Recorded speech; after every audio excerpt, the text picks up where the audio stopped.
في اقل من 7-8 شهور بعتك في مهمة بالغة الصعوبة، وهي أول مهمة خارجية وبالغة التعقيد بين الجزائر والمغرب.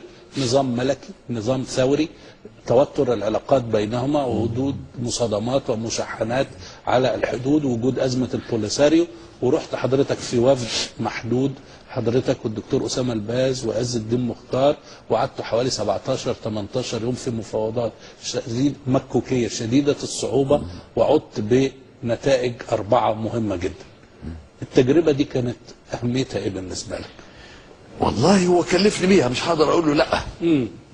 قال لي شوف المشكلة، اداني بريفنج كده عن الجزائر وبريفنج عن المغرب، وأنا عاوز تشوف إيه المشكلة وحاول بكل الطرق انك تحل المشكله دي معاهم. رحت الجزائر، الرئيس بومدين قال لي مصر مش عارف مصر. قلت له يا ريس انت مصر عملت لك كتير، انا مش عاوز اتكلم عنها.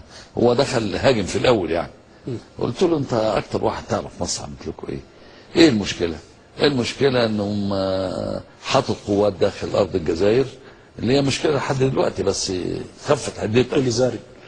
المهم قلت له طب بس اديني فكره عشان انا هروح للملك الحسن. ورحت الملك الحسن، كلمت معاه، قال لي هو في قوات موجوده في المكان الفلاني وعلى 300 كيلو من حدوده، من حدود الجزائر، دخلوا في الارض في الصحراء. تنيت رايح جاي من هنا واكلم ده واكلم ده، لما وصلت الاخر ان هو شوف، يعني قلت للرئيس بومدين ده دلوقتي هو محاصر قوات، انا اقدر اقنعه يفتح لك الباب. ده بعد ما ايه رايح جاي يمكن في اليوم مرتين، يفتح لك الباب وانت ليك 2200 عسكري و106 معده. الملك الحسن ممكن ياخدهم وعلى التلفزيون يفتح نتكلم بقى الدنيا واعتقلنا وبتاع.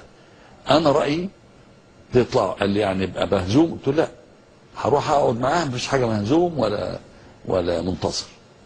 ده بعد نقاش حوالي كذا يوم، وكنا ودينا قلنا الوزراء الخارجيه. بس يمكن حضرتك ما كنتش ولا بتستفز من طرف ولا تبين انك مع طرف، انك محايد مع الطرفين. ايزي قوي. كان اتفق في الاخر بقى لما وجد، قلت له يا سياده الرئيس الخريطه اهي، انت ما قلتليش عندك كذا وعندكش كذا، اهو اتفضل. الملك الحسن بعتها لي. قال لي طيب واعمل ايه؟ اهو اتفضل. الملك الحسن بعتها لي. قال لي طيب واعمل ايه؟ قلت له اسمع، ممكن اقنع الملك الحسن انه يفتح لك البتاع وتخرجوا، وما عنديش مشكله، ما تسويش تحط لي 2200 واحد هنا ومعداته، هيستولى عليهم وهيطلعهم على التلفزيونات.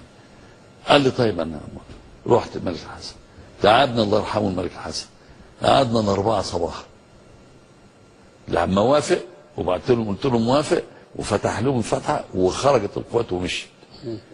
قلت له هتذيع تقول ايه؟ الملك الحسن كان يعني بيني وبينه ود بقى، كنت اول مره التقي معاه. قال لي هقول ان قواتنا دخلت تفريتي دي ولا اسمها تفريتي وهناك وخلاص، مش هجيب سيره الجزائري.